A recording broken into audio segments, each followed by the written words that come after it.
officially start over. It is officially holiday season. Hey everybody, happy Friday here on the Prop Queen Pod. I am the Prop Queen, Ariel Epstein. I say it's holiday season because I am officially at my parents' house for the week, chilling here, doing shows here all week. We do not sleep, we do not stop, we continue to go every day in the sports calendar because this is the time to shine. This is the time that everybody is sitting at home. People aren't working. It's Matt Reichel's birthday tomorrow. Happy birthday, Matt Reichel. We really need to make this a profitable weekend because I know a lot of you have probably done a lot of holiday shopping. You probably need to make some money, which is why today's show is going to be stacked with a couple of guests that can help you make money. First, we've got Mid-Major Matt, like he comes every Friday. We're going to talk college football. We've got the bowl games that no one's talking about. Of course, we'll talk college football playoff and NFL. 5:30 p.m. Eastern time. I know a lot of you wanted Kelly in Vegas. She's currently on the road at her father's house, so she couldn't make it. But she helped us out by getting one of the best in all of college betting this year, in all of sports betting history. Gianni the Greek going to join us live from Las Vegas. So excited to get Gianni on the show. He's going to tell us where all the sharps are betting this upcoming college football playoff. He's going to tell us maybe even some of these spots in the college football bowl games that the sharps are on, so you could be on the same side. NFL Week 16, it's crazy. We've got 2 games ready tomorrow. At the end of the show, I'm going to break down the Prop Queen edges of the day for NFL Week 16 Saturday slate. We've got a rematch between the Bears and the Packers, but no Micah Parsons, who tore his ACL last week. We've got the Washington Commanders, who don't care anymore, but Marcus Mariota revenge game against the former team in the Eagles. The Eagles are in action trying to win the NFC East for the first time back-to-back in 20 years. Nobody has won the NFC East back-to-back in 20 years. Kings only says he flies out to Carolina tomorrow for the holidays. I actually love the Panthers this week. I do. Kelly actually gave me some really good tidbits on the Panthers, by the way, going into the week. I know we don't talk sides as much on this show, as much as we talk props. However, one stat really stood out. Bryce Young, 8-1 against the spread with 6 outright upsets as a home dog. Tampa Bay won 5 straight up, 0-6 against the spread in the last 6 weeks. Just something to keep in mind between the Bucs and the Panthers game. 2 teams that have to face off twice in the next couple of weeks. So really good game over there for the Carolina Panthers. I would love taking the 3 key number there. See what Gianni has to say.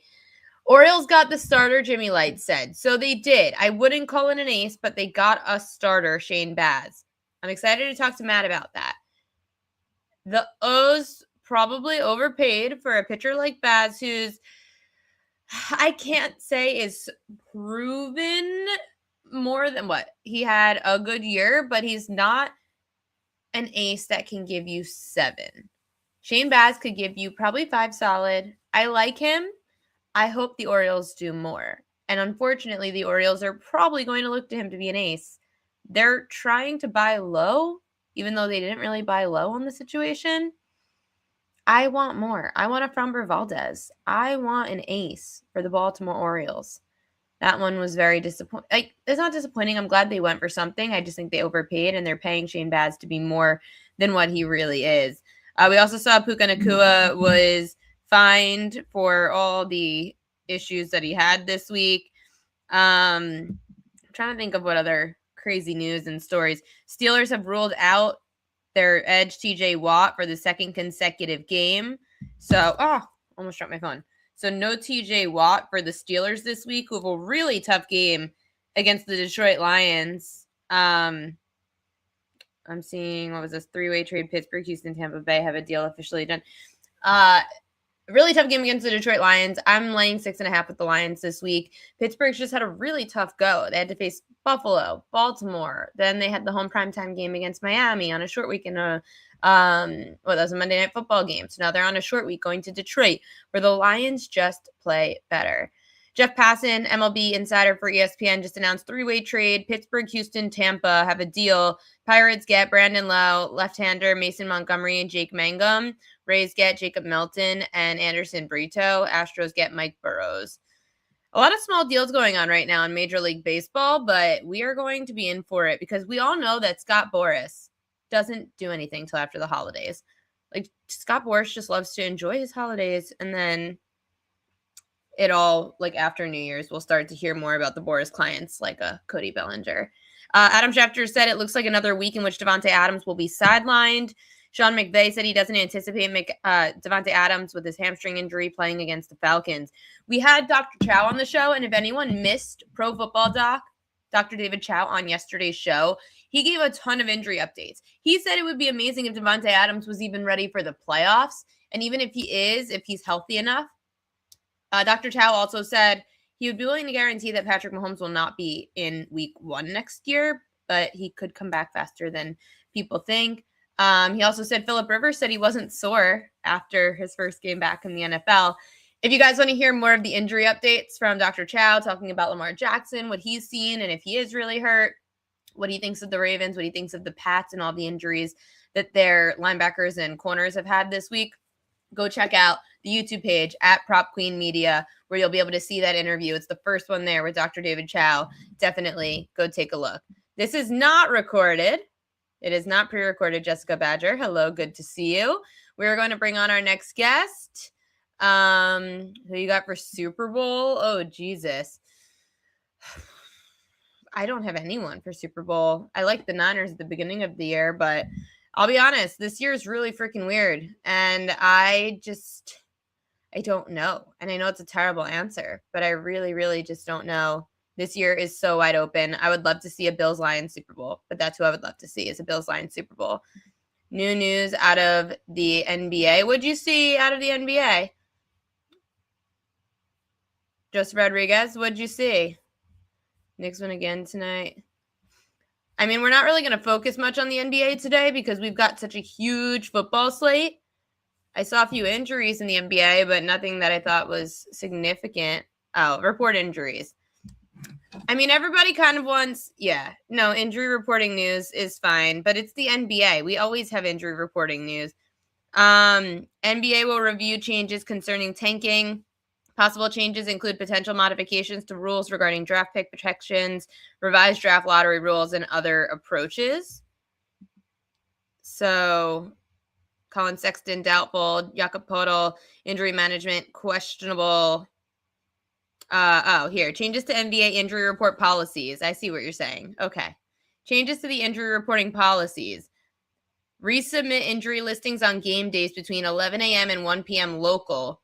Public reports submitted every 15 minutes.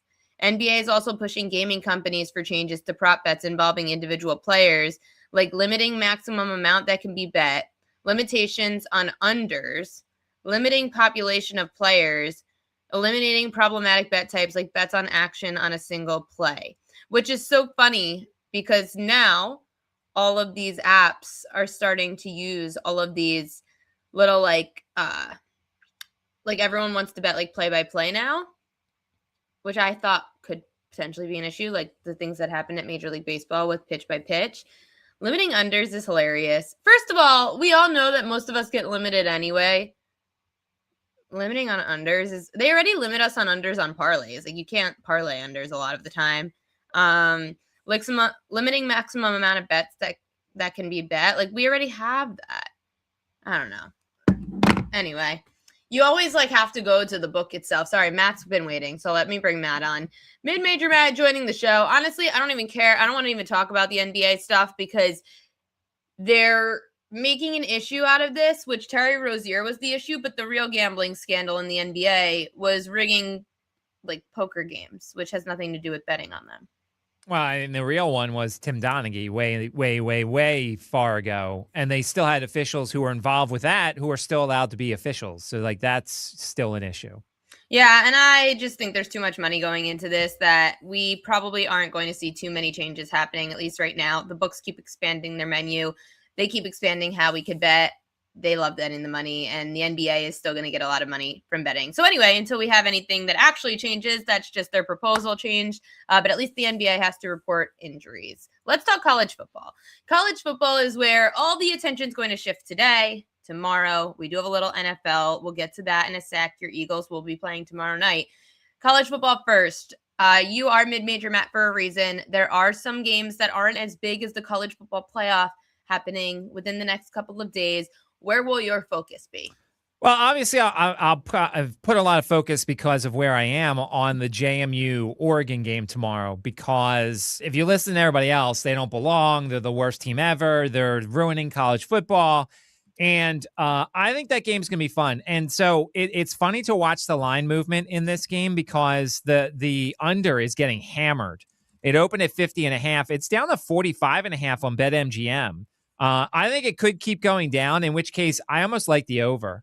I think this is going to be, and so look, I'm going to give you my analysis as somebody who covers a lot of JMU. It could be slightly slanted towards them, which is why you may not want to trust all of it. But I feel like this is going to be a slow starting game. I think the first couple of drives, maybe first one or two drives, Oregon's going to try and figure out JMU's defense because JMU's defense is a top 5 defense in the country in a lot of respects. And I get that they had a really easy schedule, but this is a team that has a defensive unit that just is really good. And I think Oregon at times is going to struggle trying to move the ball on it. Now, that's early. I think as the game goes along, I think that they're going to eventually figure it out, and I think they're going to score some points. So either I would wait until this thing keeps falling even more.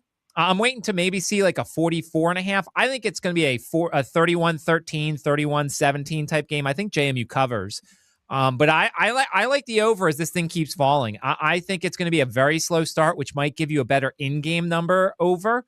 But I think JMU early on will confuse Oregon a little bit, and Oregon may struggle the first drive or two. And then I think they're going to figure it out, and the athletes are just going to take over here. The thing I think is funny is there's a lot of people who are like, JMU's players don't belong on this stage, and JMU shouldn't be here. Which is funny because in the same breath, they'll say, well, Indiana's the best team in the country, and yet they won't realize that some of Indiana's best players are from JMU. Indiana's number 1 wide receiver from JMU. Their number 1 corner from JMU. One of their better linebackers from JMU. Like, there's a lot of guys who came over with Kurt Signetti from James Madison. So how can Indiana be the number 1 team in the nation and have a really good team, but yet JMU can't be on this stage because they don't have the athletes to match up with Oregon? It just doesn't make a lot of sense. It is such a large spread, sitting there at Oregon laying 20.5. You mentioned the total. Is there a way to play this in like a first half, especially if you think, like you've said before, JMU could come out maybe a little bit hot, then Oregon pulls away in the second half, or you think it's close to full game? So I almost would consider the first quarter under. It's 10.5, which I like. I like that situation because you get the touchdown and the field goal. I just feel like it now. See, look, Oregon moves faster than JMU does, although JMU moves pretty fast too. So if I think there could be 3 or 4 possessions potentially in that quarter, and you'd be rooting against Oregon scoring 2 touchdowns. I think JMU has these lulls offensively where they don't move the ball, and I think they could struggle certainly with the athleticism of Oregon. At least early on, because they have not faced a team like this all season. Their toughest opponent was Louisville. And Louisville, like, they played pretty well defensively in that game. They just struggled a little bit offensively. They're a different team from them because that was week 2. This team is completely different from then. So I just feel like we're going to get off to a very, very, very slow start in this game. Now, I'll say this. If you consider taking the first quarter under and Oregon scores the first drive and scores a touchdown, makes it look easy, then I would run and take an in-game over, because then you're going to know that the Ducks are going to have no issues moving the ball all game.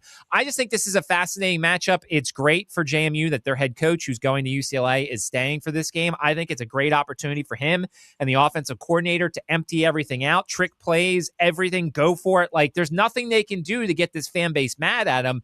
So they should not be conservative in this game.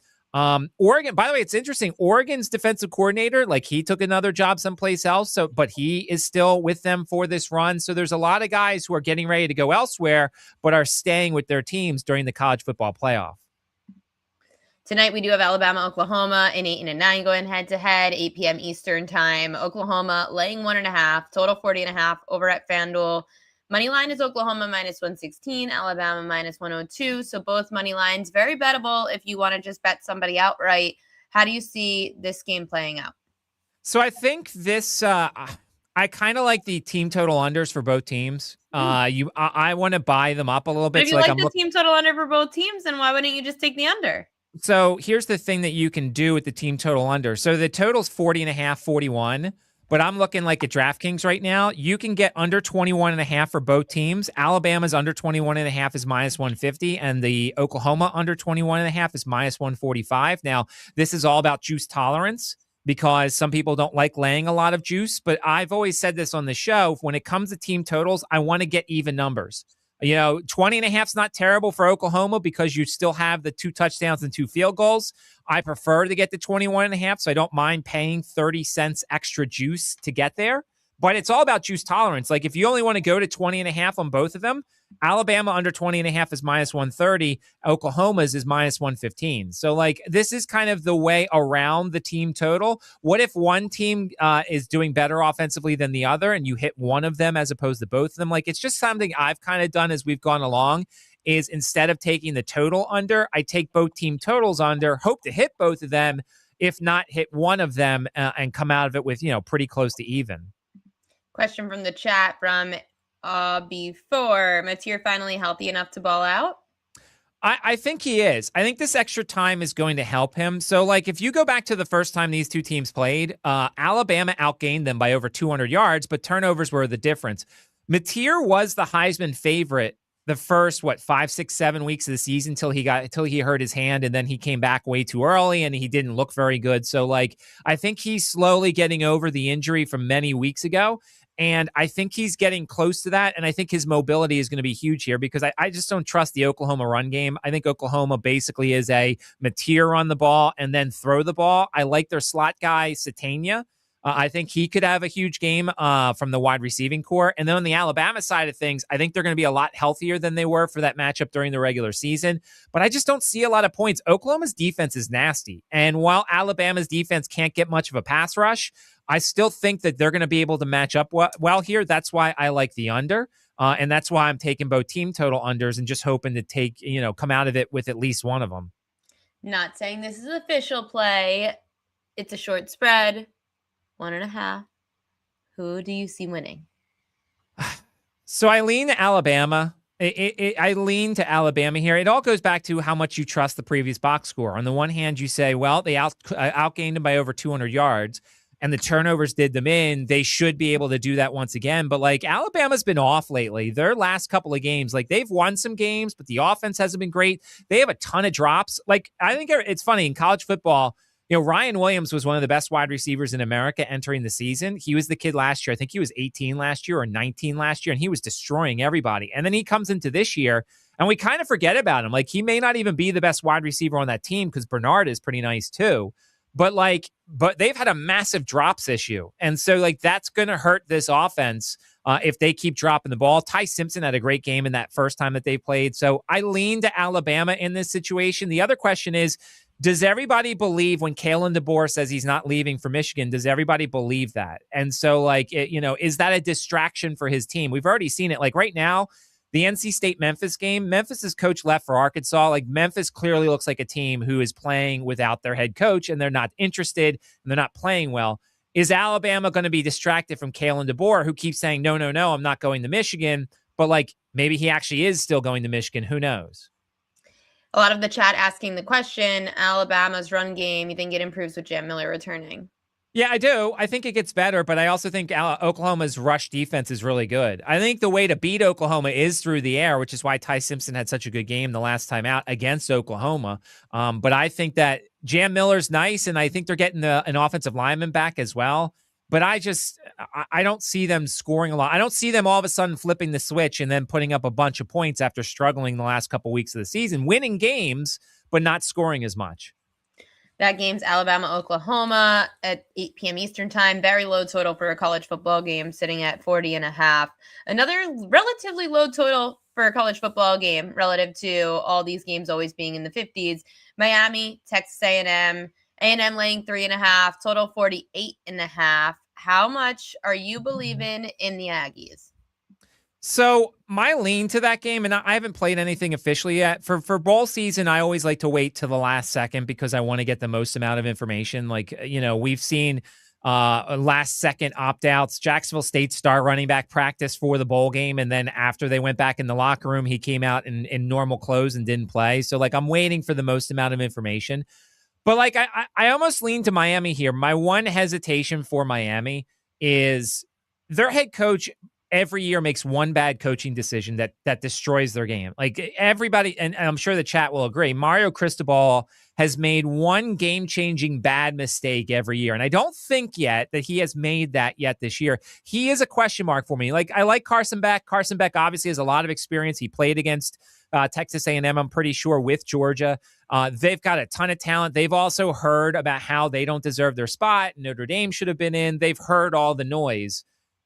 Texas A&M is a very tough place to play. I like Marcel Reed. Marcel Reed is a very good quarterback. Granted, I like him, his mobility a little bit more than his arm, although his arm is very good at times. It led him back in the second half of that South Carolina game.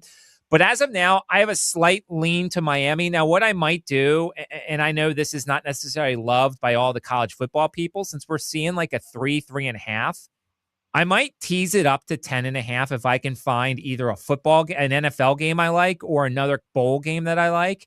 You know, some of these larger favorites in the bowl games are large favorites for a reason. So if you take them down to a nice number, like Louisville's a 6.5-point favorite against Toledo on Tuesday the 23rd.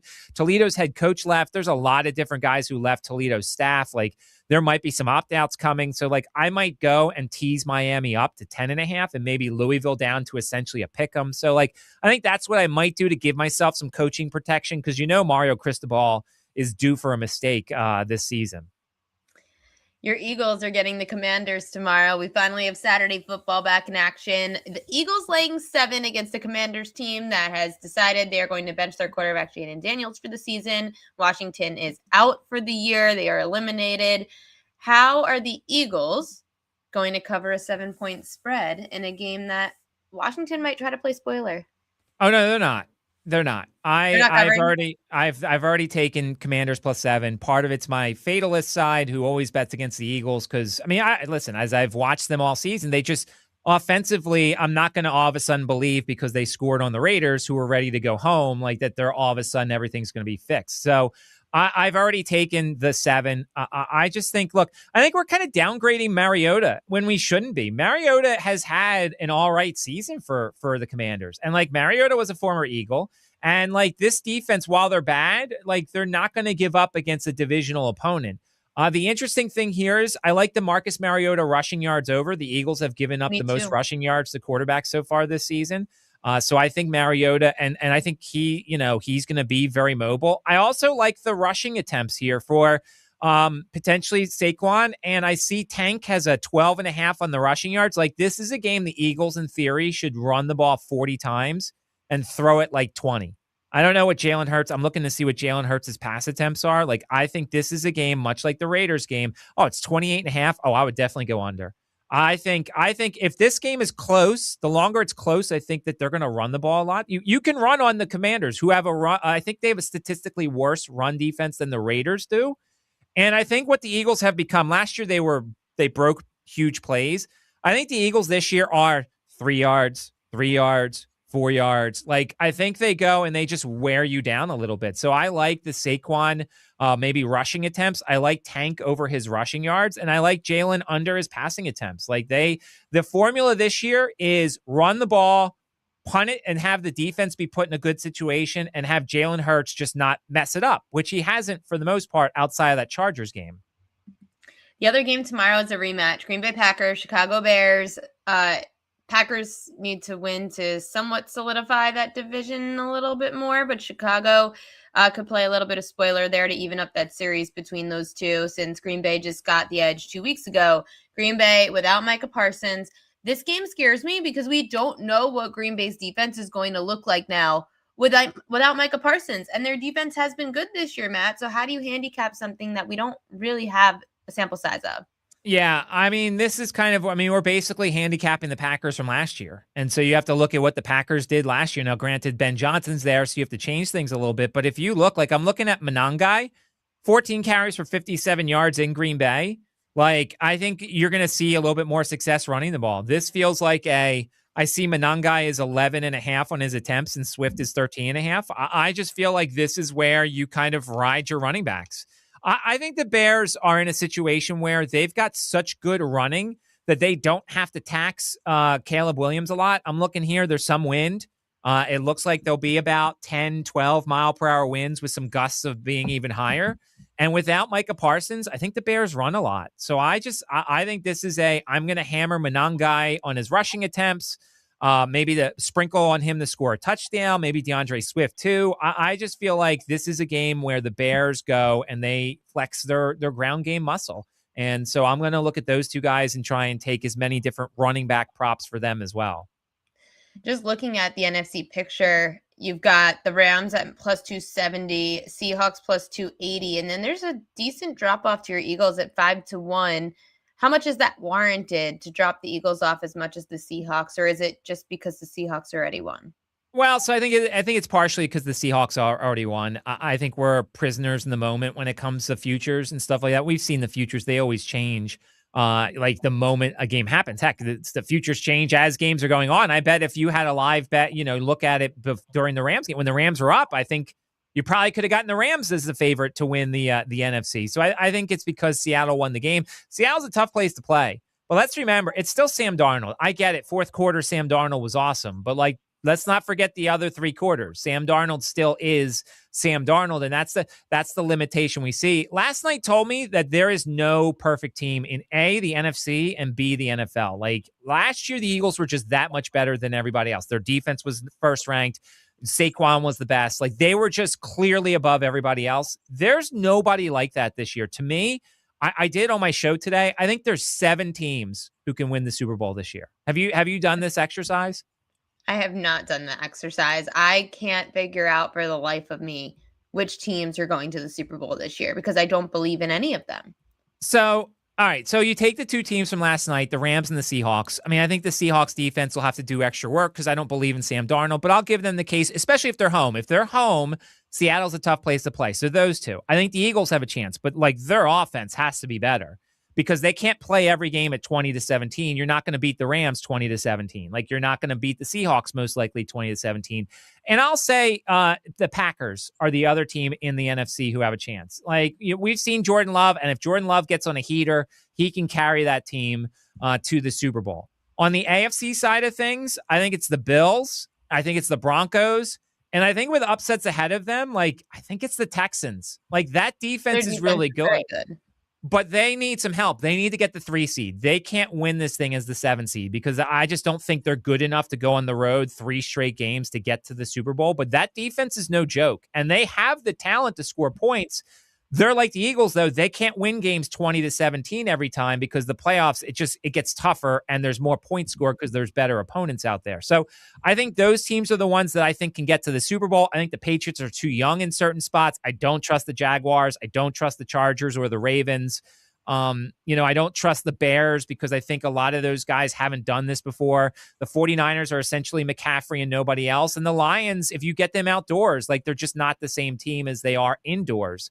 So, I think there's 7 teams who can win the Super Bowl this year. I'm glad that you didn't say my Ravens because I'm over them and I want them to end the season and I want it all to just implode and I want them to figure it the hell out because there is no reason this team should suck.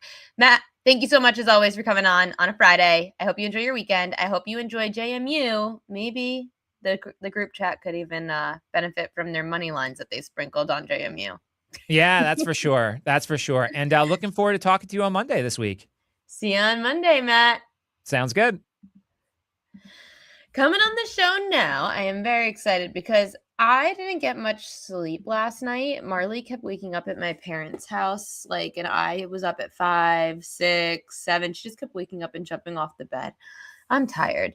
I needed another coffee, but instead I asked this next guest to come on the show because when he comes on the show every Sunday on Wager Talk's Last Call, I don't need coffee anymore. He wakes me up. And that's what I need here on this Friday night. Not only do I need the wake up, the caffeine that this guy gives me, I need the winners. I need the sharp sides. It is Wager Talk's own Gianni the Greek, live from Las Vegas. How are you, Gianni? Never better. Actually, not. I've been better. I've been better for over the last 2 hours. Only because I have Memphis. But I got happy because I logged into one of the accounts right now, and I saw that one of the groups that I provide accounts for, they actually bet Memphis again at plus 3.5, minus 105, at 106. So an hour and a half before kickoff. So they got down. I got them down at plus 5.5.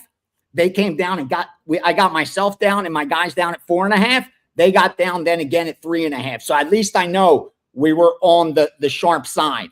That's always good. That's always good to get a better number than even those accounts that move the market.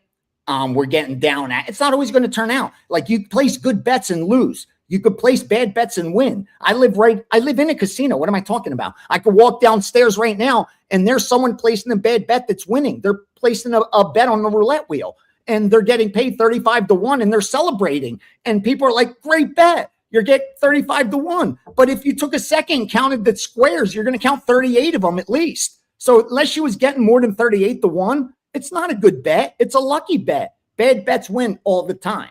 So, as long as you're placing good bets, though, long term, you're going to make money. And that's why I'm not counting, but I've had a good NFL season, a great college football season. That's because why I just placed good bets. I placed good bets.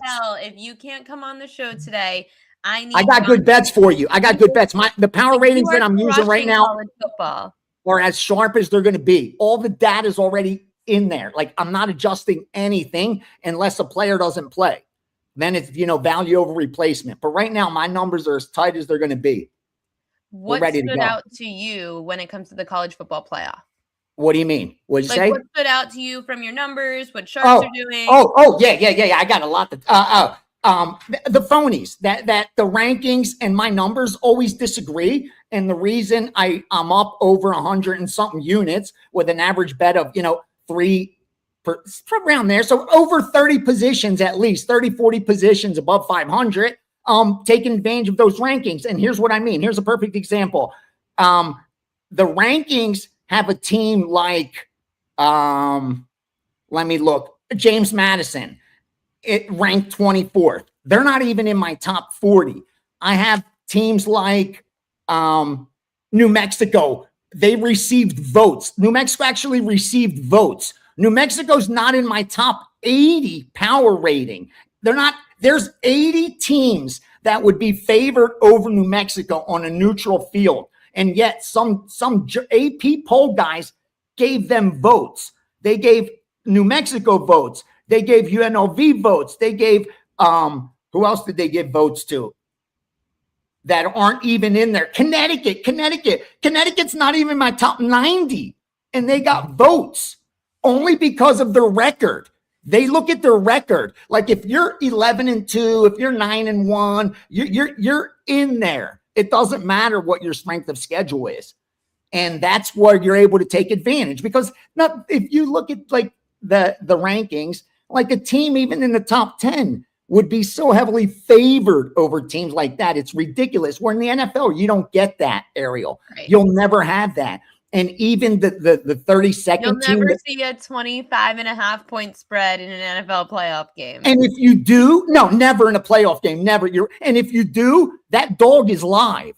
Like, it's not dead. You big dog. You hit Phillip Rivers last week. That's what I'm saying. It's not dead. It's not dead. In college, you'll get some lucky, like, you know what I mean? Like a UCLA, because they're winning as, 3 touchdown dogs. That'll happen against Penn State, if I remember correctly. But that's not usual. You know what I mean? So, yeah. And speaking of Penn State, perfect example. Penn State, Ariel, since we're talking, we got some time to kill. Yeah. Like most don't realize that the Penn State team right now, as is, all right, let me tell you where I have them. I would make Penn State a dog on a neutral to only 11 teams in all of college football. Well, it kind of just felt like they went off the rails after the first few losses. Penn State just, okay, that's the problem with the NFL. I mean, the college football format is once you've lost a couple of games, that's it. Season feels over. That's it. Exactly. But I'm telling you, like, you look at teams like 11-2 BYU, 10-2 Vanderbilt. They're barely top 20 teams. Barely. But then there are the legit teams. You know what I mean? Like Notre Dame, 10-2. They are legit. They should be in the playoffs. There's only 2 or 3 teams that would be favored over Notre Dame. We get JMU instead. I want to talk about the games we do have. Though, Let's go. Let's We've go. got Oklahoma and Alabama going head to head tonight, an 8 and a 9. Very short spread here. Oklahoma laying about 1.5. Very low total for a college football game too at 40.5. What did you say? I bet the over. I'm on the over. I'll let you know that now. That's a move I gave out to my subscribers. I like that play. I know Oklahoma, known for their defense this year, top 5 defense, and with a top 15 strength of schedule, and it hasn't been the offense that's the strength. They're barely top 40. I do understand that. But usually 2 good defenses like we have tonight is the perfect storm for the over, because you have a lower total because of the narrative, 2 good defenses. But what do 2 good defense sometimes produce? Turnovers, short fields, special teams. That turns into points. It's not a necessarily under, just like 2, high profile offenses isn't necessarily overs, because you have a jacked up total and both coaches don't want the other offense on the field. Like, you don't want a shootout. If anything, you want to bore them, keep them on the sideline, and not get them in a rhythm if you could help it. So, yeah, I like the over. I can tell you my numbers disagree with the market, because the Sharps, the first playoff bet that they placed was actually Oklahoma. The very first text I got was Oklahoma at like plus 2.5 to take Oklahoma plus 2.5 for these guys. I didn't like it because I actually have Alabama above Oklahoma. My power rankings have Oklahoma at 16, and they have Alabama as the 8th best team. The rankings have the opposite. They have, Oklahoma 8th, Alabama 9. So when we disagree like that and the market is moving in that direction, I'll respect it. I'll respect the market, because usually it's right more times than not. I'll let that go, but I do like the over, because like I said, I think it's too low based on some recency bias and the defenses. Then we've got tomorrow 3 games on the slate, starting with Miami catching 3.5 against the Aggies. I feel like I've heard a lot of people thinking Miami's a live dog. How much do you agree? Yeah, Miami's definitely got steam, and that's another one where the power ratings, obviously, of the betting syndicates agree with mine, because I have Texas A&M below Miami, where in the rankings they have Miami 10th, Texas A&M 7th. Texas A&M is barely in my top 20, and Miami's actually 15 in my 15th best team. Like I said, Texas A&M, I've been moving them up, but they're 18th. So I have Miami a little above them. Power rating wise, the wrong team's favored, but you have to factor in, injuries, recent condition, where they're playing, all that stuff. And I think that the move towards Miami was the right side. Tulane, Ole Miss, all one-sided Ole Miss from the recreational bettors. I don't know if this is a game to lay that kind of chalk with Ole Miss, I'll be honest, because once you get to this point, style points don't matter anymore. You just got to win the football game. You don't want to risk injuries or anything like that. We know who the better team is. Mississippi's legit. They're 6th ranked. I have them 9th. So we're very close, and I don't even have Tulane in my top 50. We know who the better team is on paper, but the spread's the great equalizer. I think 17.5 isn't too high because of where they're playing. It's not home field advantage, but it's in Mississippi. So you got to shade it a little bit that way. If it wasn't in Mississippi, I'd probably have more confidence and say I'd grab the 17.5. I used them for a bet on it because it was the only dog I liked up till that point that I thought was a little bit overpriced. But I haven't gotten to the window with Tulane. And then with James Madison, Oregon, it's the same situation. James Madison, it's a free roll for teams like this. You got to remember it's a free roll. People in the chat are sprinkling on that JMU money line, but don't wait. Save your money. Save your money. I was gonna say, I feel like you feel different. It's a different class of athletes. It's not the same. Unless the starters get injured in college football, it's not going to happen. We have seen it happen in March Madness where its numbers, the 16th seed beats the 1 seed. That would be the equivalent. And we see it once every 50 years, maybe. So it may happen, but it's not probable. And I don't think the money line reflects any true probability. You're not getting any kind of value by betting James Madison on the money line. at all. Yeah, if anything, I would take the points and hope, they could keep it within the number if you like them that much. But yeah, Oregon's legit. In fact, they have them as the 5th best team in the country. I have them as the 4th best team in the country. So I think Oregon's even better than they're giving them credit for. And there's no disrespect to James Madison. And again, this is a free roll for them. What do they got to lose? But they had the 100th most difficult schedule in college football. Like you should be 12-1. You know what I mean? Yeah. And yet with that schedule, they're barely a top 50 offense, barely a top 40 defense. So yeah, Before we get to the NFL, I know that you've talked about these fights before. You're going to laugh, but the group chat was all in on this before when you just got on the show asking about the Jake Paul fight tonight. Are you going to get any action down? I am. I'm not going to give it to my subscribers because for them, it's not worth the risk. For me, it is a 10% ROI for me in 30 minutes all day, every day. If I know I'm getting the best of it, I sleep comfortably. Like for me it's worth it. I wouldn't have done it 20 years ago. You know what I mean? Because you can't be wrong. Like with favorites like this. This guy in the chat, Mike G, just said AJ to stay on his feet, not be knocked down by Jake's -800. It should be -3,000. Do you agree? Yeah. Because you're talking about it's a much different skill level. Like if Joshua was a puncher, I would say Jake Paul, why not sprinkle something and hope? But he's not. He's a boxer, and he's just going to outskill him. Like it's going to be Mayweather-McGregor, where McGregor's never going to get a chance, I'm so sorry, to land that shot. That's never going to happen. Like that's what everybody thinks. He's got power if he lands it. Yeah, but he's not skilled enough to land that shot. That's the problem. It's a different sport they're playing. And again, Jake Paul's he's around a lot of right people because he has a lot of money. So his trainers have been top notch.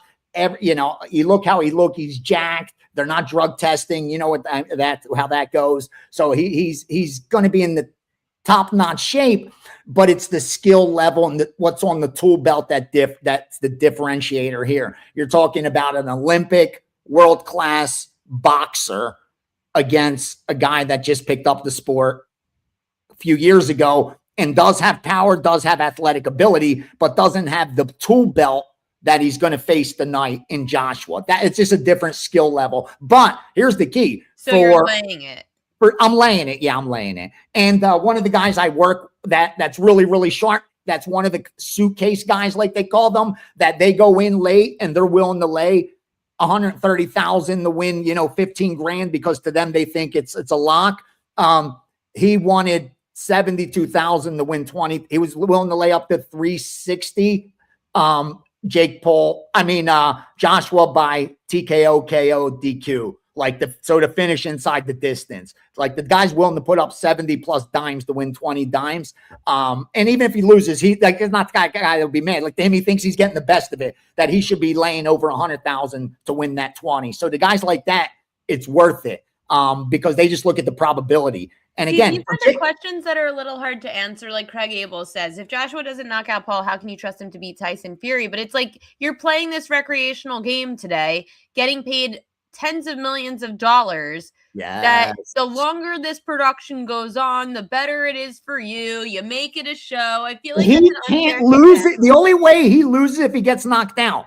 For Jake Paul, this is a good move because for Jake Paul to win, he just can't get knocked out like Ngannou did.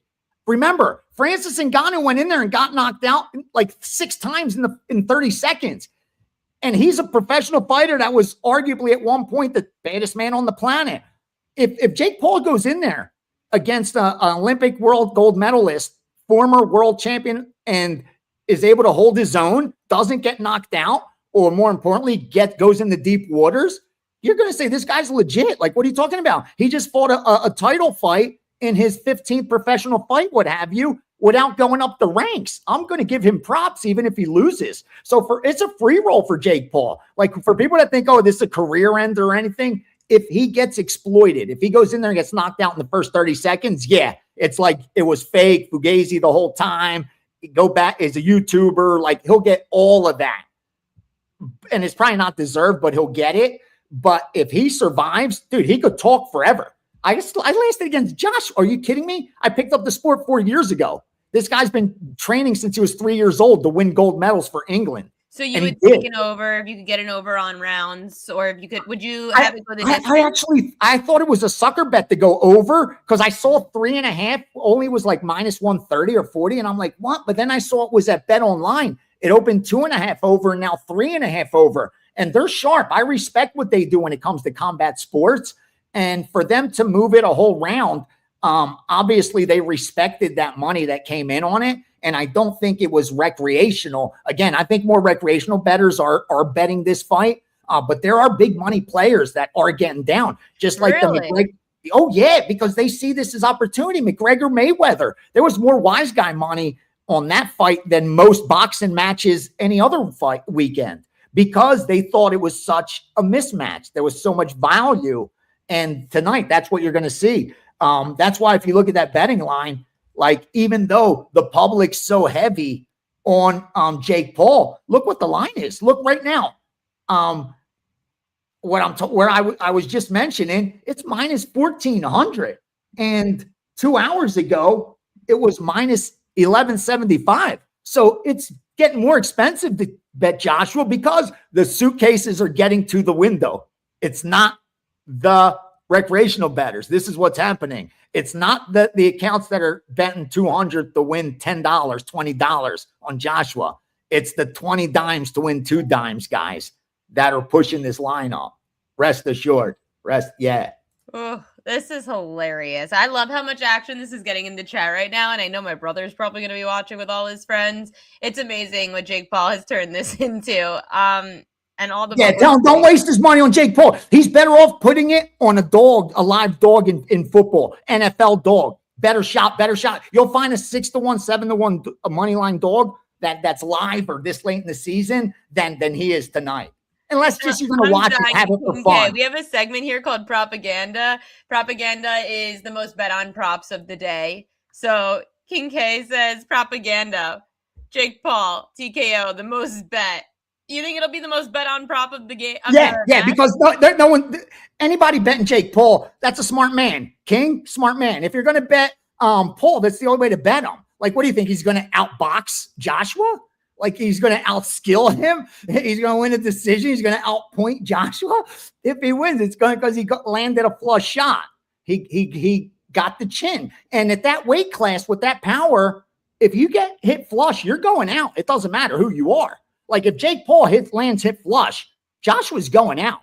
But I don't think he's going to get a chance to land it. Like McGregor didn't get a chance to land it against Floyd. It means that I'd rather bet the Wizards. There you go. That's my man. Now that's if you walk into the sports book tonight, if you walk in there, it goes off tonight, 8 o'clock tonight. If you walk in there at 8 p.m. Pacific time and you look up on the board and you see college basketball for Saturday, college football, bowl games, playoffs, NFL for Sunday, and the best you can do is say, I feel that the best bet I could find up there, the most EV is either Jake Paul. Yeah. You're doing it wrong. So let's find some dogs to bet in the NFL. We've got a couple games tomorrow. We've got then the full slate on Sunday. What dogs have you seen that can make us some money this week? Well, tomorrow, I think it's a one-way street right now.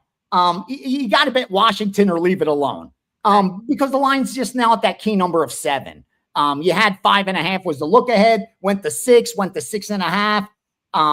Again, there's nothing to wait for in the NFL. You can't wait that long. And so you just got to let it go. Like you're now hoping to be the product of good luck, unless you think the line's going to close 8, 8.5. It just doesn't make good betting. So I think that's kind of automatic. I would look to the Eagles or leave it alone. And that's the side the Commanders, to Washington or leave it alone. And that's the side the books are really going to need, Ariel. Again, it doesn't matter what the books need, but the Eagles will be one of the most heavily bet sides tomorrow because it's on that touchdown. So you'll get a lot of teasers with the Eagles tied into Sunday's action in the NFL. You'll get a lot of money line parlays with the Eagles tomorrow, even with the college football. Don't be surprised because there's money lines even on those big favorites in college football. So the Eagles will be one of the higher risk. Bears, Packers, two-way action. That's what we've seen there, and that's what you kind of should expect.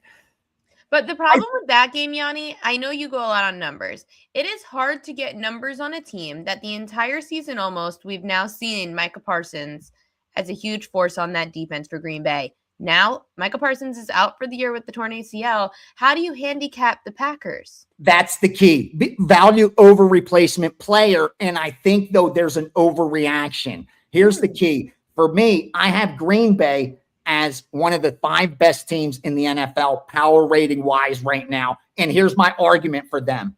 Even though they don't have a difficult strength of schedule, they're very balanced. You're talking about a top 5 offense and a top 10 defense. And when people see Green Bay on their schedule, they show up. Like, you're going to show up to play Green Bay. You're motivated, is what I mean. They usually get everybody's A game, even if they don't have a tough strength of schedule. So I like what I see with Green Bay. They are legit. Here's my problem with Chicago, and them fans are tough. They have pride in their team, and I respect that. Dude, I bet for a living. The biggest game at Soldier Field in the last 15 years. I don't have a dog in the fight. I lay 11 to win 10, Ariel. That's all I care about. I ripped my pennants down when I was 12 years old. I'll get Chicago guys yelling at me. And for me, if I thought there was value, I'd be betting Chicago. But here's my argument with Chicago and why at 10-4, I would make a team like Baltimore favored over Chicago on a neutral field, believe it or not. Because they had only 4 teams had an easier strength of schedule than Chicago. And yet, they still don't have a top 15 offense efficiently. They're barely a top 15 defense efficiently. Their quarterback isn't even at mid-range, at average, when you're talking passing success rate, one of the highest correlations to winning football games. But what happened with Chicago is they've had a very soft schedule and they've won 1-score games. They've gotten lucky in 1-score games. That's unsustainable. You can't continue to do that. And those teams get exposed eventually. Now, they could keep covering and winning, but the cream's going to rise to the top. As the level of competition gets harder, and it will for them, like it did when they played Green Bay just 2 weeks ago, and when they get to the playoffs, they will get exposed because they didn't have a tough strength of schedule, and their data reflects an average team. Like, if you have an easy strength of schedule, let me put it to you this way. I'll pick a team on my power ratings with an easy strength of schedule, like Green Bay, 27th strength of schedule. What did I say? Top 5 offense, top 10 defense. Buffalo, 23rd strength of schedule, 3rd best offense. Like, that's what you want to see when you don't have a tough strength of schedule. But with Chicago, that's not the case. They're getting lucky. So even with the injuries, not to go long, forgive me, there's a lot of games. I think the wrong team's still favored. And for me, it's Green Bay or pass, but I think the best bet is Green Bay tease. You take Green Bay up right now to +8. Woo, that's a great bet. It's a great bet. Win or lose, your plus EV right there. If we could tie in another side, that's all you have to worry about. You talk about overvalued because of strength of schedule being pretty easy, and we're seeing that with the Patriots this year, who have to go into Baltimore. Speaking of teaser legs, you love your 2.5s, and that's what the Patriots are catching. I'm not saying to tease it because I know a lot of people are sharp on Baltimore this week. However, you know how much I love the Ravens and hate them at the same time. As a Ravens fan, the Patriots, how do you rank the Patriots? Here's my, again, exactly the same thing. No one had an easier strength of schedule than the Patriots, and they are still barely top 15 offense, barely top 15 defense. They're right at the cusp. They're average at best. That's the problem.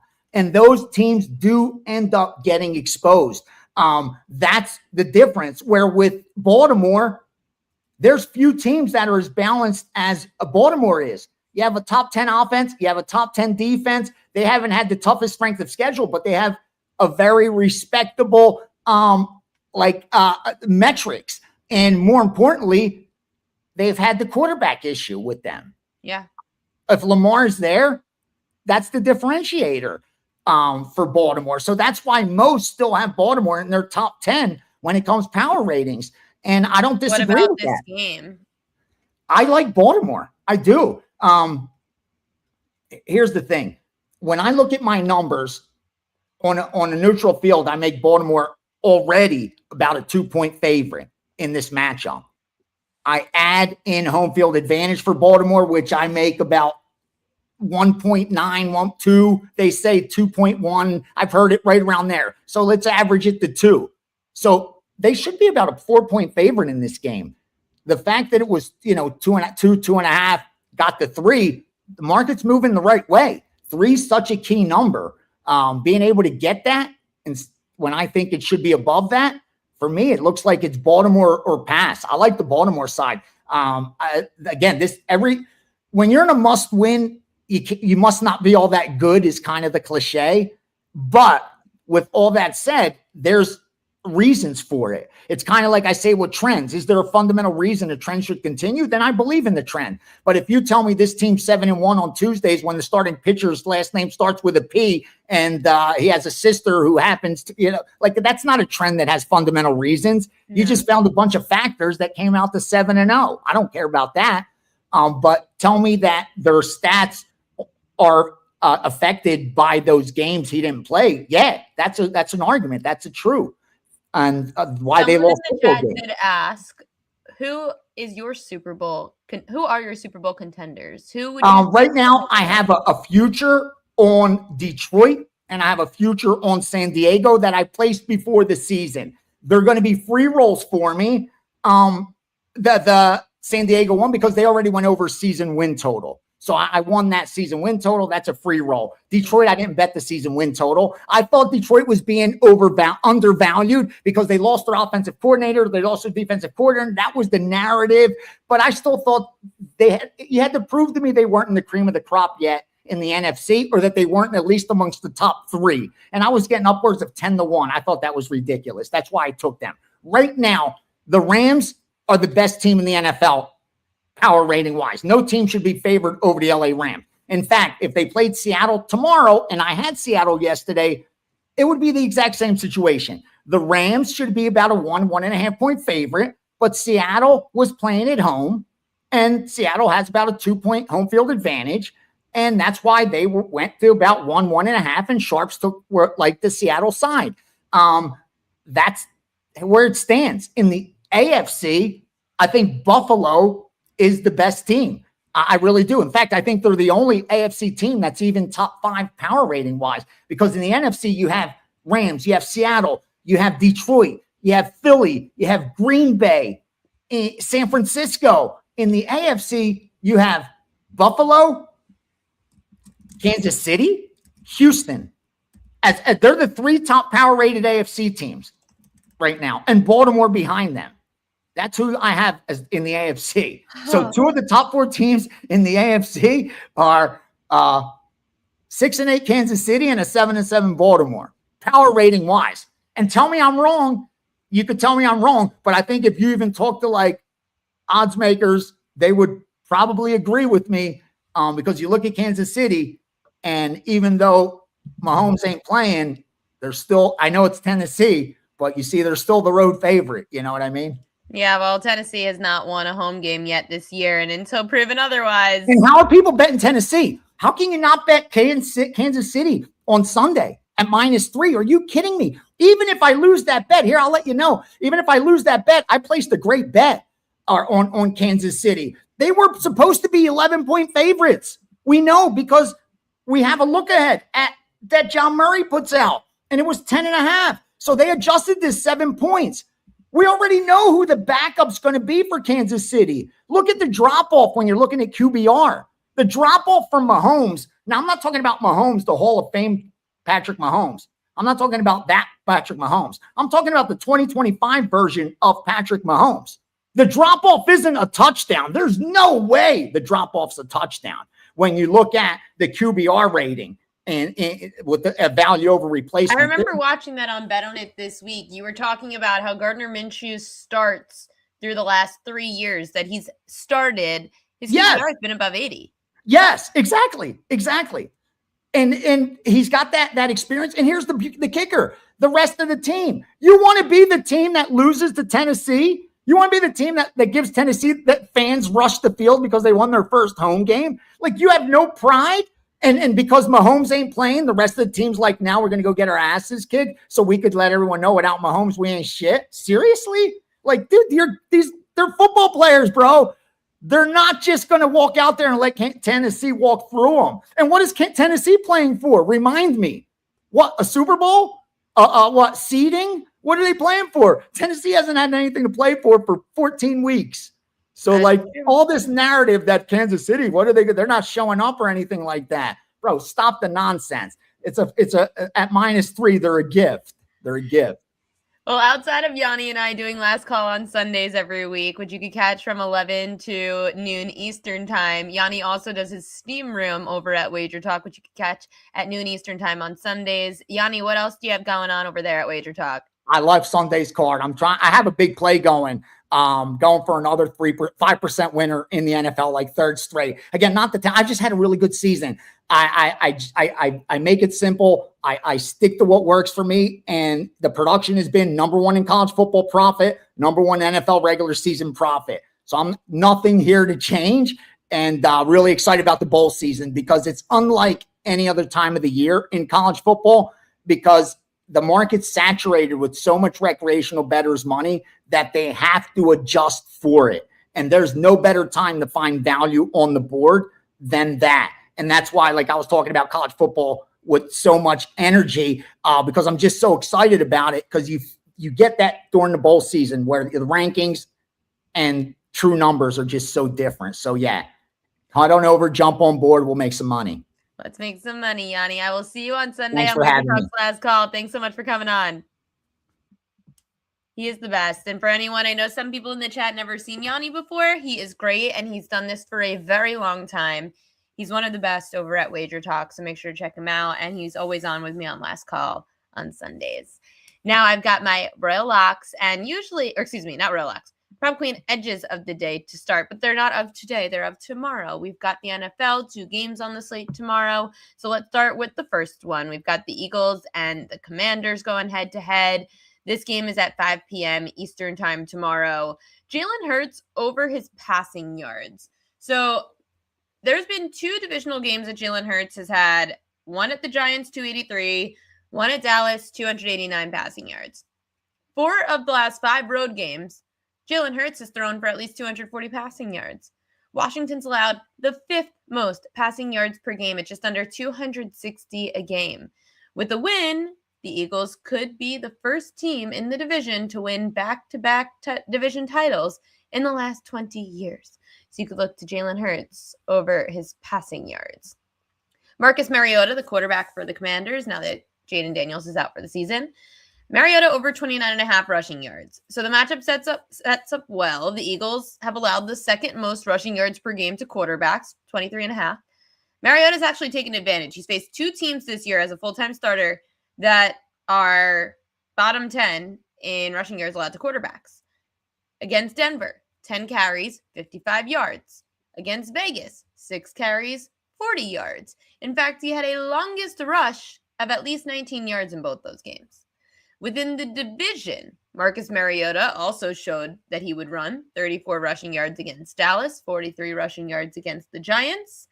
The only concern is although the Eagles have allowed the 2nd most rushing yards per game to quarterbacks, 4 of the last 5 have gone under. So recently, they've been a bit better at containing quarterbacks. Marcus Mariota, though, has been running the football a bunch, and maybe they don't care for Mariota to use his legs if they can prevent someone like Terry McLaurin from catching a deep ball. So the Eagles struggle against mobile quarterbacks. I would take that over. The unders for Mariota, you could look to under completions or passing yards. So again, I've said this on the show many times. I like under completions over pass attempts for if I'm going to bet those categories, just because at least under completions, you have to worry about a receiver as well. So you're essentially betting on 2 players to complete a pass, as opposed to attempts, which is just one quarterback attempting to throw. Against top 10 defenses this year, when it comes to defenses like really good at limiting completions allowed, against Atlanta, Mariota had 16, and then 21 against Kansas City. But he's also gone under this number in 2 of 3 home games when getting majority of snaps. Philly's allowed the 8th fewest completions to opposing quarterbacks.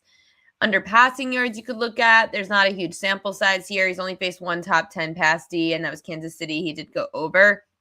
But the Eagles do allow the 8th fewest passing yards per game, with 5 of the last 7 quarterbacks going under their passing yards prop against the Eagles. Jeremy McNichols, I really want to love this one over 6.5 receiving yards. The Eagles have allowed the 5th most receiving yards per game to running backs, and McNichols has proven against the division that he will catch balls out of the backfield. 23 receiving yards against Dallas, 16 receiving yards against the Giants. The only concern here is that McNichols does tend to catch balls out of the backfield more on the road than at home, and that game will be in Philly in a couple of weeks, but the Eagles are probably hoping that game doesn't matter. If you care about home road splits, then this one's tough. But if you do care that the Eagles do allow a lot of receiving yards to running backs, this is a really good matchup for Jeremy McNichols to go over his receiving yards. Tight end John Bates under his receiving yards. This is a trend that if you've been following me for a long time, you know we go under on receiving yards for tight ends against the Eagles. They have been one of the best defenses in preventing against tight ends for the last 3 years. Only 33% of tight ends have actually gone over their receiving yard prop against them this year. Bates has gone under in 2 of 3 home games with Mariota under center. So that's something that you could look at trend-wise, is just always fading tight ends when going up against the Philadelphia Eagles. Green Bay and Chicago. So this one's a rematch. I will never give you guys a play that already happened in game 1. I only go for when it's game 2 of a divisional matchup. I will only bet what didn't happen in game 1. Caleb Williams going over his rushing yards, for example. I had his under in the last game. It was too high. The prop last game was 21.5. He went under with 15. This time, Green Bay is going to be without their defensive end, Micah Parsons. Different defense. And I think it's going to be tough for them in Green Bay on a quote-unquote short week to make those defensive adjustments. And Caleb Williams will be able to take advantage. He's averaging 27.5 rushing yards a game at home. Gone over in 3 of 4 divisional games. Green Bay allows the 4th most rushing yards to quarterbacks at just under 23. So I would take the over here because the Caleb Williams splits, he does run more in home games than road games. Cole Kmet under 24.5 receiving yards. Kmet's racked up 42 receiving yards in the first meeting. That number, it's a little inflated right now. Green Bay allows the 6th fewest receiving yards to tight ends. 9 of the last 10 tight ends have gone under their receiving yard prop when facing Green Bay. Again, I know that we could say the defense is different with Micah Parsons out. They still in Chicago have other receivers that they could turn to that's not their tight end, Cole Kmet. This game script's going to be different after the 42-yard game. So Kmet under his receiving yards. And I think it's telling because he had 42 in the last game, and this one's still at 24. Jordan Love over 9.5 rushing yards. He loves running on the road. He's averaging 15 yards per road game. He's gone over this in both his last 2 trips to Chicago with 12 and 18 rushing yards. The Bears allowed the 4th most rushing yards per game to quarterbacks. He had -1 yards on the ground on 1 carry in the last game. And let's not forget that Josh Jacobs, the running back for the Packers, is a bit banged up with an ankle injury. So if Jordan Love, I don't know, he could make up for some of it on the ground game if Josh Jacobs is not at full strength. I'm just trying to catch up on the chat. All right, the chat just seems okay. I'm not paying attention. The chat's a little gross today. Best bets of the day. Best bets of tomorrow. Royal Logs.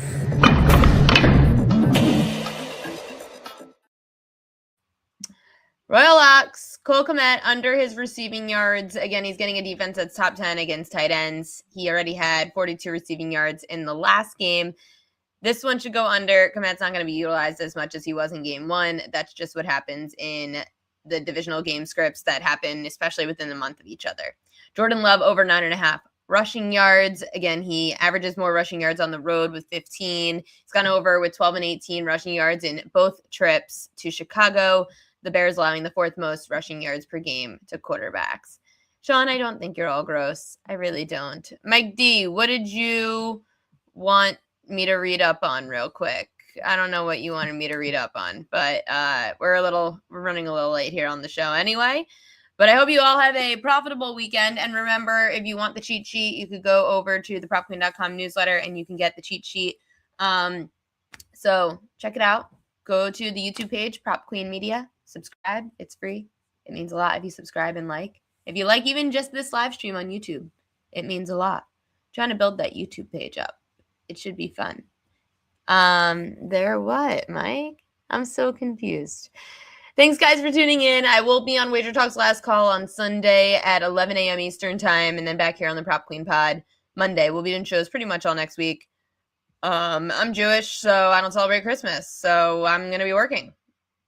I will always be giving you guys bets, and we've got Christmas games to talk about. We've got so much NFL to talk about throughout the next few weeks with games all over the place every week. So I am very excited for the games coming up tomorrow. Having some stuff on Saturday is going to be a ton of fun as well. Good luck tonight, and I will see you guys on Sunday on Wager Talk.